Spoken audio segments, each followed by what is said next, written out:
Hello there, my fellow notebook aficionados. Over the past few years, notebooks have evolved tremendously, from being just gray slabs of metal or plastic that you use to send work emails to becoming the primary communication, productivity and entertainment devices for many of us. Since we spend a lot of time with our laptops, they should provide more than just the basic necessities. And manufacturers seem to agree and release devices that are equally focused on performance as on look and feel, trying to put together the perfect everyday computing companion. Today I try to come up with a selection of 4 such notebooks that can do almost everything you can come up with a similar form factor and feature set while still offering something unique for each and every one of them. And I really hope this will point you guys in the right direction if you are in the market for something sleek, sexy and powerful. So for our selection today, I try to find notebooks that offer a similar overall experience, comparable performance, but at different price points to cater to as many of you depending on what you're looking for. So let's kick things off with the most affordable of the bunch, the Lenovo Yoga Slim 7. And it might come with a last-gen AMD CPU, but since the differences to Team Red's latest silicon are only marginal, it can still easily hold its own with its custom Ryzen 7 7840S and powerful integrated 780M. With a very generous 32 gigs of RAM, a 1TB SSD and a 90Hz 14.5-inch OLED, it can handle all daily tasks without a problem. If you want something lighter and even more portable, we got the Zenbook 14 OLED from the folks over at Asus. It comes with Intel's latest mainstream CPU, the Core Ultra 7 155H, a similar memory and storage config, and a very snappy 120Hz OLED for even smoother visuals. If you are after a more flexible form factor, you should take a closer look at the HP Spectre X360, which is configured almost identically to the Zenbook but is the only 2-in-1 convertible in our comparison group, and it doubles the storage. And last but not least, as something more of a joker, we got the ROG Zephyrus G14, and it might be coming from Asus's gaming division, but its form factor is much more in line with the other notebooks, and it has the tremendous benefit of coming with a very powerful dedicated GPU, which makes it a much better option for power users that do not want to sacrifice mobility for performance. The RTX 4070 in this one comes at a price though, and I mean this quite literally, since it's the most expensive notebook we are talking about today. But let's start with the most obvious thing for all of these: looks and build quality. And truthfully, we have only good news here. All 4 notebooks come with full metal bodies and they all look the part as well. And even the Slim 7, the most affordable option, is a high quality notebook. And the Zenbook might be the lightest of the bunch, but it's still made incredibly well. If I had to pick a winner in this category, it would probably be the Spectre though, since it just feels like it's made from a single piece of metal. The G14 with its redesigned chassis for 2024 would follow a very close second. Things are starting to get a bit more diverse in the connectivity department, and the G14 easily beats out the competition with the most robust I/O selection. You get 2 USB-As, a pair of USB-Cs, HDMI 2.1 and a micro SD card reader, which should have you covered for almost everything you can do with a notebook. Surprisingly, the super sleek Zenbook is also doing pretty well with a very varied selection of ports for such a thin device. The Yoga Slim 7 is limited to 3 USB-Cs, while the Spectre X360 exchanges one of them for a traditional USB-A. However, it's the only one offering a hub straight out of the box, making it a great docking solution when you want to use that one stationary on your desk at home. All notebooks got you covered when it comes to wireless communication, with speedy and reliable transfers throughout our testing, with a slight edge for the Yoga Slim 7. To stay in contact with your loved ones, every single one of these puppies comes with a 2-megapixel webcam, apart from the HP, which bumps up the resolution to a whopping 9 megapixels.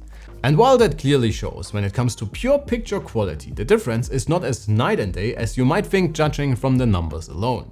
The Slim 7 is a noticeable exception though. Compared to the other 3, the webcam looks plain embarrassing. All 4 of our super sleek contenders fare quite similarly when it comes to maintenance. And as is pretty standard for such thin devices, you can't do that much once you have removed the bottom panel. The RAM is soldered for all of them, but you can easily clean the fans and upgrade your storage if that need should arise in the future. As we have already discussed, chances are you might use either one of these as your primary communication device, so they should come with comfortable keyboards for all of your email, scripting and WhatsApp typing needs. And we got good news, all four deliver a very good and satisfying typing experience with similar travel, except for the G14, which bumps it up to a whopping 1.7mm despite the slim chassis and great tactility. My personal favorites are probably the G14 or the Slim 7. While the ROG has the better overall feel, the Slim 7 just feels right. But in general, you will get used to every one of them fairly quickly. When it comes to the touchpads, we basically got the very same situation. All of them are more than usable and the differences are very minor. The ROG stands out once more with a very smooth and satisfying click, and I personally also like the haptic variant of the HP, and the Zenbook can display a numblock if you are into that sort of thing. The Slim 7 lags a little since the click does feel quite cheap in comparison to the very good competition. When it comes to additional input options, both the Zenbook and the HP come with active pens that can be charged via USB-C and worked very well during our testing, both for taking notes and the occasional quick Photoshop edit. For the HP, you can also attach the pen magnetically to the chassis, and like the Zenbook, the OLED is also touch enabled, which is an option for the Slim 7 but not available for the G14. Speaking of OLEDs, the display situation is once more similar for all notebooks, and the general experience will be pretty much the same. The Slim 7 is again a little bit behind because of its slower refresh rate of just 90Hz, but if you do not have all of them side by side, you will probably not have that much to complain about. The G14 is the brightest of the bunch, but again the difference is not night and day, and you will have a great experience with all screens for pretty much everything you can do on a laptop these days. Considering the ROG is actually a gaming laptop at heart, it might be worth noting that it also supports G-Sync, if you are into virtual entertainment after a long day at work. It also boasts the highest PWM frequency for all of them, which is a technique used by OLEDs to regulate brightness and might trigger additional strain on your eyes if you are sensitive towards it. In this regard, both the Asus notebooks have the tremendous advantage of a software fix implemented, which uses the less harmful DC dimming at 60% display brightness and above, and lets you adjust brightness in their control software across the whole range to avoid PWM as much as possible. Alright folks, let's finally talk about performance. First off, if you are just into general productivity, emails, web surfing, Netflix and YouTube or the like, each one of these notebooks will have more than enough pure computing grunt. So once more, the devil is in the details, and if you are into some light content creation or again like to play games every now and then, you should definitely be aware of the differences. Both the Spectre and the Zenbook are equipped with Intel's new Meteor Lake Core Ultra 155H, which relies on a hybrid architecture of 6 performance and 10 efficiency-focused cores. The Slim 7 on the other hand has AMD's 8-core Ryzen 7 7840S beating at its heart, which is the 2023 predecessor of the ROG's 8945HS. In our performance rating, a combined score out of several very different benchmarks that aim to represent the most common use case scenarios, the G14 easily mops the floor with the rest of our comparison group, followed by the Slim 7 and the Zenbook 14. The HP trails behind a little bit, which all comes down to the power levels allowed for the CPUs in each chassis. In PCMark, a test that pushes every laptop as a whole, our scores are very close, with the G14 once more on top thanks to its dedicated GPU, followed by the Slim 7 again, while the Spectre and the Zenbook switch places. If you are into games or other applications that support GPU acceleration, our notebooks perform almost on par with one another in our 3DMark performance rating. That is, until we switch the ROG from its own integrated GPU to the dedicated NVIDIA RTX 4070, at which point it's simply not a fair comparison anymore. Talking about gaming, while the integrated GPU between the Intel CPUs and AMD's offerings might be very similar in performance in synthetic tests, Team Blue has some homework to do with driver support in real games.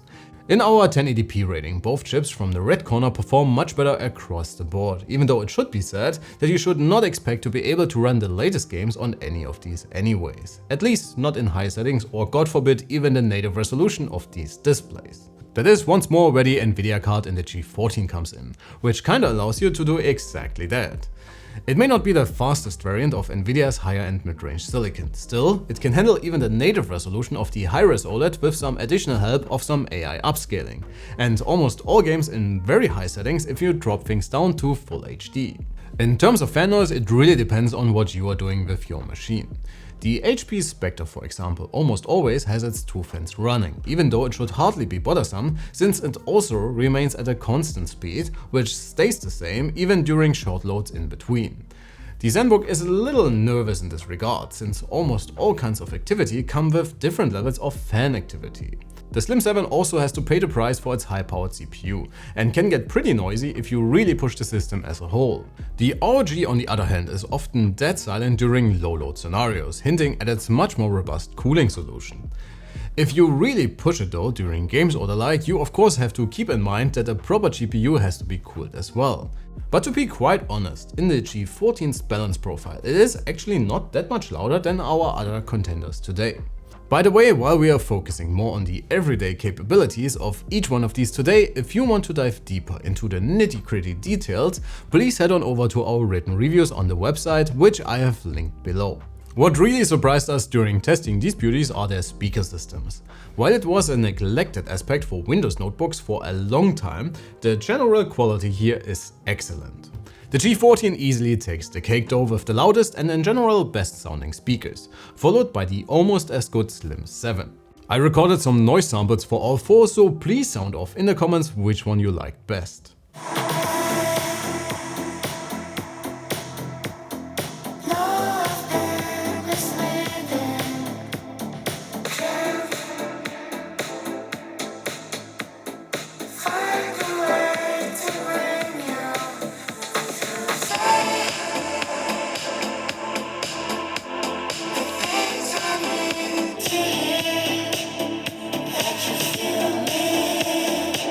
Away from the wall, all notebooks show equally impressive results, with the G14, the Slim 7 and the Spectre netting us above 9 hours in our Wi-Fi test that simulates surfing the web with a custom script at a fixed 150 nits of display brightness. The Zenbook is the clear winner here with a solid 2.5 hour lead, and while both the Slim 7 and the G14 allow you to watch videos for almost 12 hours, the two Intel powered machines have a tremendous advantage since their CPUs come with a pair of custom, extremely efficient cores that take over in such low load scenarios.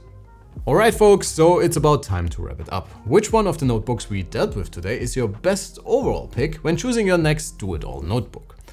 Well, as always, and I know you might be disappointed, there is no such thing as the perfect laptop, and it becomes apparent here once more. If you are solely looking for the best experience for the lowest price possible, get the Slim 7. It still comes with a solidly built chassis, a great display, great overall performance and excellent speakers, but can get a bit loud and warm under load and lacks a little when it comes to I/O variety. The Spectre is offering a unique form factor, being the only 2-in-1 today, and comes with a ton of accessories and amazing build quality. But it's also pretty expensive for what it offers. The Zenbook, on the other hand, easily wins the mobility crown thanks to its form factor, weight and battery life. And then there is the G14. Yes, it's the most expensive of the bunch in this 4070 config, but if you get it with the 4050, it gets pretty close to the Spectre, while easily smoking it in GPU loads and gaming if you are into that. And even if you're not, it is an extremely capable everyday notebook as well, with a great keyboard and amazing screen, all the ports you could possibly ask for and great battery life. So if I had to choose one of them here, and even if the G14 would come without a dedicated GPU, it would probably be my overall winner here. But please folks, sound off in the comments below and let me know what you think. That should also be it from my end today. Please leave your like and sub on your way out, and if you cannot get enough when it comes to laptops, please check out some of our other videos. Thanks a ton for watching. My name is Alex, you have been amazing, and I cannot wait to see you all in the next one. Take care.